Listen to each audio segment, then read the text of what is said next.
मित्रांनो, आपल्याला PYQs खूप महत्त्वाचे असतात. हे मी अगोदरच्या व्हिडिओमध्ये सांगितलेलं आहे. हा आहे जुलै 24चा पेपर. सेट के आहे हा. भाषा 1 हिंदी किंवा भाषा 2 हिंदी जरी घेतला तुम्ही तर आपल्याला हे हिंदीची प्रॅक्टिस करण्यासाठी आहे. हिंदी हा सब्जेक्ट प्रॅक्टिस करण्यासाठी आपण हा पेपर घेणार आहोत. ओके, तर बघा कशा प्रकारचे प्रश्न येतात. तुम्हाला शक्य असेल तर मित्रांनो आधी प्रश्न वाचून घ्या, म्हणजे तुम्हाला अंदाज येतो की उत्तर किती आणि कुठे असणार आहे. ओके, तर आता मी पॅराग्राफ वाचते. क्वेश्चनचे आन्सर आपण नंतर शोधूयात. आधी पॅराग्राफ वाचून घेऊयात. ओके, साहित्य सदैव समाज को निरंतरता प्रदान करता है.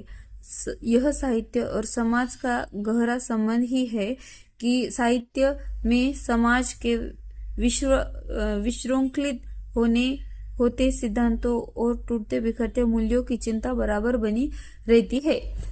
वही साहित्य कालों के बंधन को तोड़कर उसकी सीमाओं से परे जाकर कालजयी बन पाता है, जिसमें मानवीय सत्य की व्याख्या हो और संवेदनाओं के सहारे आस्था जगाने का प्रयास हो. समय समय पर साहित्यकारों ने समाज के बेहतर होने की स्थिति को पहचानना है.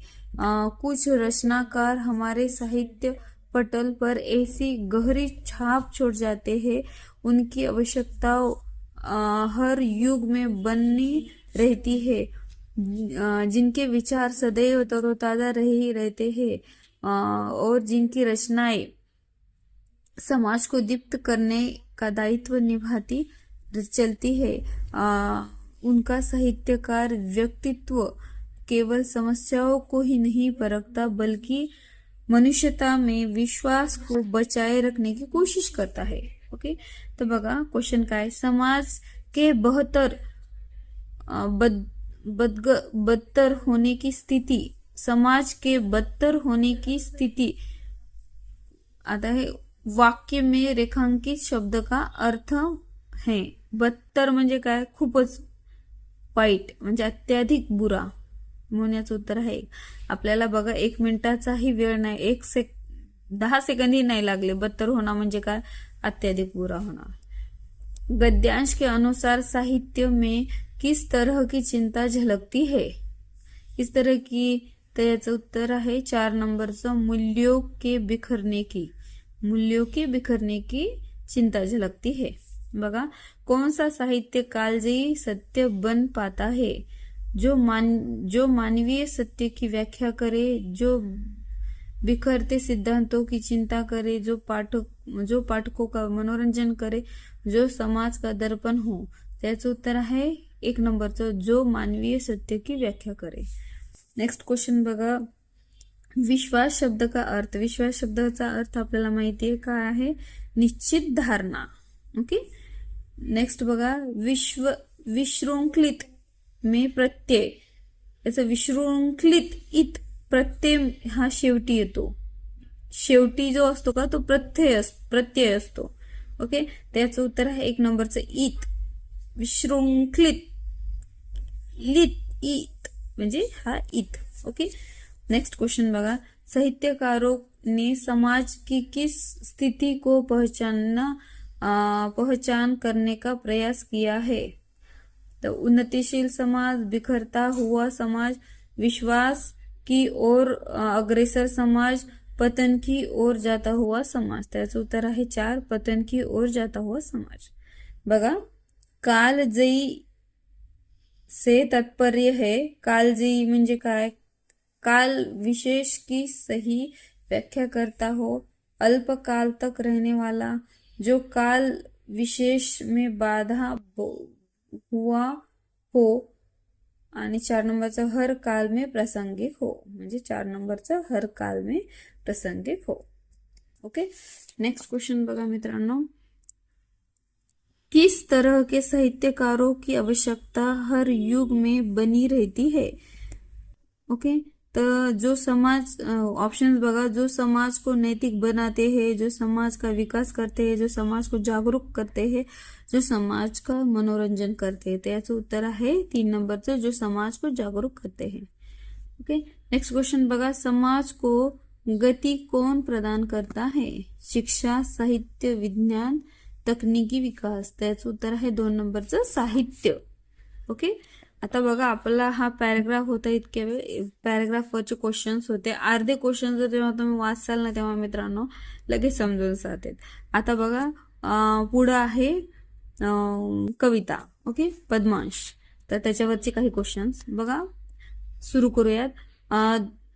दिवसावसान का समय, मेघमय आसमान से उतर रही है, वह संध्या सुंदरी परी सी धीरे धीरे धीरे, तिमिरांचल में चंचलता का नहीं कहीं आभास, मधुर मधुर है दोनों उसके अधर, किंतु जरा गंभीर नहीं है उनमें हास विलास, हंसता है तो केवल तारा एक, गूंथा हुआ उन घुंघरालों काले काले बालों से, हृदय राज की रानी वह करता है अभिषेक. ओके. तो बघा याचे उत्तर. संध्या सुंदरी किस तरह के आकाश से उतर रही है, चंद्रमा की रोशनी से भरे आकाश से, सूर्य लालिमा से भरे आकाश से, तारों भरे आकाश से, बादलों से भरे आकाश से. तर याचं उत्तर आहे बादलों से भरे आकाश से. कारण इथं बघा उत्तर दिलेलं आहे मेघमय आसमान से उतर रही है. मेघ म्हणजे काय? आकाश. म्हणून इथं बादलों से भरे आकाश से. मेघ म्हणजे बादल, बादलों से भरे आकाश से. हृदय राज की रानी किसे के लिए प्रत्युक्त की हुआ है. हृदय राज की राणी कशाला म्हटलेलं आहे या कवितेमध्ये? ते संध्याला म्हटलं आहे, म्हणजे सायंकाळ, संध्या. ओके. दिवसावसान का संधी विच्छेद, दिवसावसान म्हणजेच याचं उत्तर दिवस प्लस अवसान. याची संधी केली तर दिवस प्लस अवसान होतं. ओके. बघा नेक्स्ट, पद्मांश में किसका चित्रण हुआ है. पद्मांश मध्ये कशाचं चित्रण होते? वेदना का, प्रेम भाव का, प्रकृती का, नवचेतना का. त्याचं उत्तर आहे प्रकृती का. पद्मांश मध्ये कशाचं चित्रण झाले? तर प्रकृती, निसर्गाचं चित्रण झाले, प्रकृतीचं चित्रण झाले म्हणून प्रकृती. आपण निगेटिव्ह थ्रू पण जाऊ शकतो. वेदनेचं झाले का याच्यात चित्रण, किंवा सांगितले का वेदनेबद्दल? काही नाही. प्रेम भाव बद्दल सांगितले का? नाही. नवचेतनाबद्दल सांगितले का? तर नाही. प्रकृतीबद्दल सांगितले आहे. ओके. किसके हंसने की बात की गई है? तो तारों के हंसने की बात की गई है. पद्मांश में किस अलंकार का प्रयोग अधिक मुखरित है? तर मानवीकरण का. ओके. मानवीकरण म्हणजे मानवाची जास्त नावं दिलेली आहेत त्याच्यात, आणि मानवीकरण मानवच आहेत त्यांच्यात तिथलचे असे सांगितलेले आहे, त्यामुळे मानवीकरण का. बघा आता इथून सुरू होते भाषा, हिंदी भाषा विषयाचे प्रश्न. अशा प्रकारचे प्रश्न मित्रांनो रिपीट येतात. मित्रांनो अशा प्रकारचे प्रश्न हे रिपीट हिंदी भाषेवरचे प्रश्न. आता हे पद्मांश आणि गद्यांश आपण आन्सर देऊ शकतो, पण मोस्ट क्वेश्चनचे आन्सर्स कुठे चुकतात? तर आपण जेव्हा हिंदी भाषा विषयाला सुरुवात करतो का तिथं कन्फ्यूज होतो आणि तिथे आपले आन्सर्स चुकतात. त्याच्यासाठी आपल्याला हिंदीची प्रॅक्टिस पाहिजे. माझ्याच्यानं होईल तेवढे PYQs मी तुमच्यापर्यंत पोहोचवण्याचा प्रयत्न करेल. नवीन कंटेंट असेल तर ते पण पोहोचवण्याचा प्रयत्न करेल. तुमची व्हिडिओ तुम्हाला आवडत असेल मित्रांनो तर लाईक, शेअर आणि सबस्क्राईब नक्की करा. कारण तुमच्या एका लाईकमुळे आम्हाला उत्साह येतो तुमच्यापर्यंत नवीन आणि तुमची नवीन गोष्टी तुमच्यापर्यंत पोहोचवण्याचा. ओके. चला शुरू करूया. अध्यापकों, शिक्षार्थियों और सामग्री पर टेस्ट एवं आकलन का प्रभाव क्या कहलाता है? बघा कक्षाई प्रभाव, पुनर्बलन प्रभाव, विधी प्रभाव आणि भाषा परीक्षण का प्रभाव. तर जेव्हा आपण अध्यापकों को, शिक्षार्थियों और सामग्री पर टेस्ट एवं आकलन का प्रभाव क्या कहलाता है? तर भाषा परीक्षणचा प्रभाव, वॉशबॅक इफेक्ट म्हणतात त्याला. ओके. ते हे लक्षात ठेवा, भाषा परीक्षण का प्रभाव. नेक्स्ट क्वेश्चन बघा. कॉलम A आणि कॉलम B दिलेला आहे.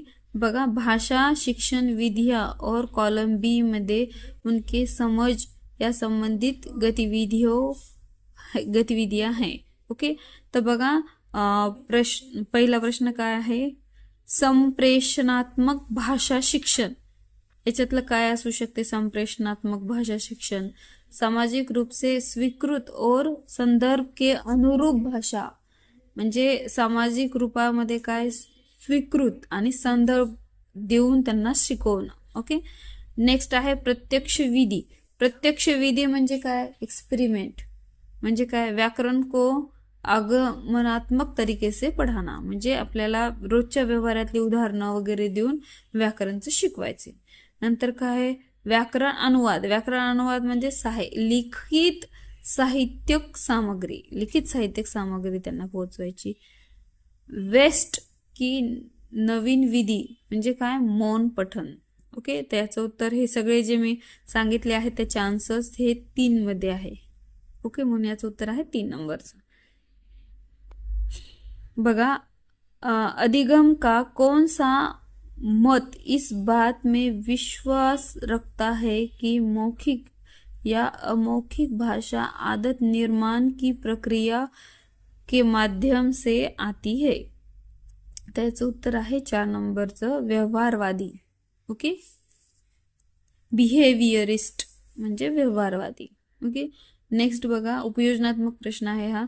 कक्षा 5 की भाषा अध्यापक अपनी कक्षा में भाषा शिक्षण के लिए प्रतिदिन अनेक प्रकार की सामग्री जैसे कि समाचार पत्र, भोजन तालिका और रेल यात्रा की टिकट आदि लाती है. वह अधिगम के लिए क्या कर रही है? अधिगम के लिए क्या कर रही है? तर वह उत्तर बघा, याचं वह उत्तर काय आहे तर हे आहे, पण आपण ऑप्शन्स वाचून घेऊया आधी. त्या मुलांना अधिगम म्हणजे समजण्यासाठी ती काय करते. वह चाहती है कि उसके विद्यार्थी जीवन की वास्तविक स्थितियों से अंग्रेजी सीखे. वह विद्यार्थियों में जागरूकता लाना चाहती है. वह अधिगम और अधिक वास्तविक तथा उपयोगी बनने के लिए प्रमाणित सामग्री का प्रयोग कर रही है. वह अपने विद्यार्थियों को बहुविध भाषाएं सीखने में मदद कर रही है. तर याच्या सगळ्यामध्ये पॉझिटिव्ह हे आहे, म्हणून याचं उत्तर आहे 3. ओके, बघा, भारत में भाषाओं के बारे में कौन कौन सा कथन सही नहीं है, हे असे पण प्रश्न विचारतात. बघा, संस्कृत आधुनिक भारतीय भाषा है, नाही. संस्कृत ही प्राचीन भाषा आहे, म्हणून याचं पहिलंच उत्तर होते. ओके, हे चुकीचं आहे, नाही है विचारले. तर बघा, भारत में बहुभाषावाद के संदर्भ में अध्यापक के लिए क्या समझना जरूरी है? ऑप्शंस वाचूयात. विविधता भरे समाज में एक भाषा नीति बनानी चाहिए.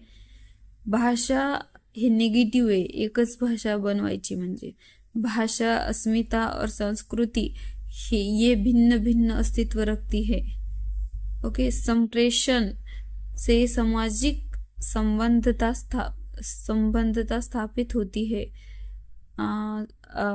अल्पसंख्याक भाषाओं को प्रभुत्वशाली भाषाओं में मिला देना चाहिए. तर याच्यापैकी हे 3 नंबरचं उत्तर आहे याचं. संप्रेषण से सामाजिक संबंधता प्रस्थापित होती है. ओके, नेक्स्ट क्वेश्चन बघा, किसी भी कहानी का समय और स्थान क्या कहलाता है? कथानक, क्लाइमैक्स, थीम एंड सेटिंग.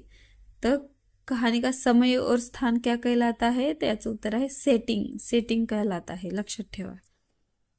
आता हे असे पण प्रश्न भरपूर येतात मित्रांनो. श्रवण में क्या शामिल है किंवा मग चिंतन में क्या शामिल है, अशा टाईपचे प्रश्न असतात. श्रवण म्हणजे काय, ऐकणे. श्रवण में क्या शामिल है याचे ऑप्शन्स वाचावे लागतात, तेव्हा तुम्हाला आन्सर कळेल. बघा, ऑप्शन्स वाचून दाखवते. पहिला है विषय के पूर्व ज्ञान का इस्तेमाल करना. दूसरा है ध्वनियों की पहचान करना और उनसे अर्थ निकालना. ध्वनि सुनना, ध्वनियाँ जैसी है तदनुसार डिकोड करना. विषय वस्तु के बारे में अनुमान लगाना. तर याचं बघा, श्रवण में क्या है, तो ध्वनियों की पहचान करना और उनके अर्थ निकालना, उनसे अर्थ निकालना म्हणून याचं उत्तर आहे 2 नंबरचं. नेक्स्ट क्वेश्चन बघा, किसी श्रवण से जुड़ी गतिविधि की योजना बनाते समय कौन सा कारक महत्वपूर्ण नहीं है. श्रवण से जुड़ी जो गतिविधि है उसका कौन सा कारक महत्वपूर्ण नहीं है विचारले बघा. वक्ताओं का जेंडर, वक्ताओं की संख्या, रिकॉर्डिंग को थोड़ा सा रोकना, बोलने की गति. आता बघा, श्रवण से जुड़ी गतिविधियों की योजना बनाते समय जेव्हा आपण श्रवण से जुड़ी गतिविधिया करतो तेव्हा आपल्याला कोणती गोष्ट महत्वाची नाहीये, महत्वपूर्ण नाहीये विचारले. तर वक्ताओं की संख्या हो हे महत्वाचं आहे. जेव्हा आपण एखाद्या वेळेस ऐकण्याची गोष्टी सांगतो तेव्हा हे वक्ताओं की संख्या इम्पॉर्टंट ठरते. आणि रेकॉर्डिंग मध्ये थोडंसं थांबणं, पॉज देणं हे पण महत्वाचं ठरतं. बोलण्याची पण गती महत्वाची ठरते. तर महत्वाचं काय नसते तर वक्ताओं का जेंडर, जे कोणी बोलते त्याचं जेंडर हे महत्वाचं नसतं, पण ते ऐकणारे जे वक्ता आहेत, श्रवण करणारे जे वक्ता आहेत त्यांची वक्ताओं की संख्या, ही वक्ताओं की संख्या किती आहे हे महत्वाचं आहे. रेकॉर्डिंग मध्ये थांबणं हे महत्वाचं आहे. बोलण्याची गती कशी हे पण महत्वाचं आहे. पण महत्वाचं काय नाही त्यांचं जेंडर, स्त्री आहे की पुरुष आहे हे गरजेचं नाहीये. बघा नेक्स्ट क्वेश्चन, भाषा के कौन से ग्राह्य कौशल है. ग्राह्य कौशल है. भाषा के कौन से कौशल ग्राह्य कौशल है. ग्राह्य जे आपण ग्रहण करतो ते. पठन और लेखन, श्रवण और पठन, श्रवण और बोलना, बोलना और लेखन. बघा ग्राह्य म्हणजे काय की तुम्ही आत्मसात करू शकता त्या गोष्टी. तर त्याचं पठन और लेखन म्हणजे ते पठन और लेखन, श्रवण और बोलना, बोलना और लेखन. तर याचं उत्तर आहे 2 नंबरचे श्रवण और पठन. मित्रांनो तसं तर हे पण असू शकते श्रवण और बोलना, पण आन्सर की आहे ना त्यामध्ये आन्सर हे 2 नंबरचं दिलेलं आहे, श्रवण और पठन. म्हणून मी हे आन्सर इथं टिक केलेलं आहे. ओके. नेक्स्ट क्वेश्चन बघा, एक अध्यापक अपने बच्चों को रेस्टोरेंट से जुड़ी शब्द संपदा से परिचित करने वाला काम दिया. इस पाठ का क्या उद्देश्य होना चाहिए. ऑप्शन्स वाचून घेते बघा आन्सर कोणसा असेल ते. अवकाश के दौरान कहीं जाने से संबंधित पाठ्य सामग्री से परिचित करवाना. ओके. समालोचनात्मक चिंतन विकसित करना, शिक्षार्थियों को कोश विषयक सामग्री से परिचित करवाना, व्याकरणिक सामग्री से परिचित करवाना. त्याचं उत्तर आहे 3 नंबरचं, शिक्षार्थियों को कोश विषयक सामग्री से परिचित करवाना. म्हणजे एखाद्या मुलांना रेस्टॉरंट मध्ये जाण्याचे शब्द संपदा करायची म्हणजे त्यांच्या त्या गोष्टीसाठी त्या विषयाशी संबंधित सगळ्या गोष्टी त्यांना परिचित करून द्यायच्या आहेत त्याला. ओके. नेक्स्ट क्वेश्चन बघा, भाषा की कक्षा में विद्यार्थी अध्यापक से निर्देशन में समूह बनाकर दिया गए टॉपिक पर एक विज्ञान प्रस्तुत करते हैं. इस तरीके से भाषा सीखना क्या कहलाता है. ओके. तर सगळ्यांनी मिळून भाषा शिकायची, समूह बनकर समूहात शिकायचं, त्याला म्हणायचं सहयोगात्मक अधिगम. ओके. हे लक्षात ठेवा, सहयोगात्मक अधिगम म्हणतात त्याला. नेक्स्ट क्वेश्चन, भाषागत कार्य जैसे स्वर शैली, तान, बलाघात और लय को क्या कहा जाता है. तर जेव्हा आपण स्वर शैली, तान, बलाघात और लय वो क्या कहा जाता है तर याला बोललं जातं छंदशास्त्र. ओके. नेक्स्ट क्वेश्चन बघा, भाषा की कक्षा में एक अध्यापक ने विद्यार्थियों के समूह को ग्राहक, प्रॉपर्टी डीलर, मकान मालिक और किराएदार का अभिनय करने के लिए कहा और शेष विद्यार्थियों से कहा कि इस अभिनय को देखने और वार्तालाप का आनंद ले. इस गतिविधि को क्या कहा जाता है. म्हणजे भाषाच्या शिक्षकांनी काय केलं, मुलांना एक हे देऊन टाकले, एकाला ग्राहक बनवलं ड्रामा टाईपमध्ये, एकाला ग्राहक बनवलं, एकाला प्रॉपर्टी डीलर बनवलं, मकान मालिक, आणि एकाला किरायदार. तर यांना काहीतरी डायलॉग दिले असतील आणि तुम्ही तुमचं बोला, आणि जे विद्यार्थी बाकीचे बसलेले आहेत त्यांना यांचा अभिनय बघा म्हणून सांगितलं. तर या सगळ्या कृतीला जी टीचरांनी केलेली आहे भाषा विषयाचं, तर त्याला काय म्हणायचं, तर त्याला म्हणायचं रोल प्ले. ओके.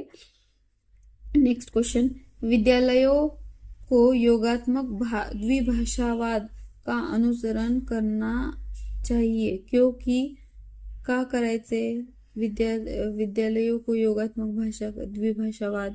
तो बच्चों की भाषा को तो समुन्नत करना है परंतु उनकी संस्कृति को नहीं.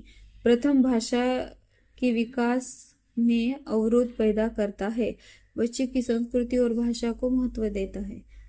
अंग्रेजी शिक्षण को द्वितीय भाषा के रूप में महत्व देता है. त्याचं आहे उत्तर 3 नंबरचं, बच्चे की संस्कृती और भाषा को महत्व देता है. हे झाले मित्रांनो तुमचे क्वेश्चन्स. हिंदीचे 30 क्वेश्चन झाले. तुम्हाला अजून कोणत्या पेपरची जर मदत लागत असेल किंवा जर प्रिव्हियस इयर क्वेश्चन्स पाहिजे असेल कोणत्या सब्जेक्टचे, तर ते नक्कीच कमेंट बॉक्समध्ये टाका. आणि तुम्हाला काही प्रॉब्लेम्स आले असतील किंवा जर अजून कोणत्या गोष्टीची गरज असेल प्रॅक्टिससाठी CTETच्या, तर ते सुद्धा कमेंट बॉक्समध्ये टाका. म्हणजे मला पुढे अजून कोणते क्वेश्चन सेट तुमच्यापर्यंत आणायचे आहेत हे सांगेल. नेक्स्ट क्वेश्चन सेट असेल हिंदीचा. हिंदी भाषा 1चा झाला. नेक्स्ट असेल सायन्सचा. ओके. सायन्स आणि मॅथचे घेईल मी question set, previous year question. जर तुम्हाला सामाजिक शास्त्राचे जर पाहिजे असतील तर नक्कीच कमेंट बॉक्समध्ये टाका, ते पण क्वेश्चन्स घेईल मी. Okay, thank you.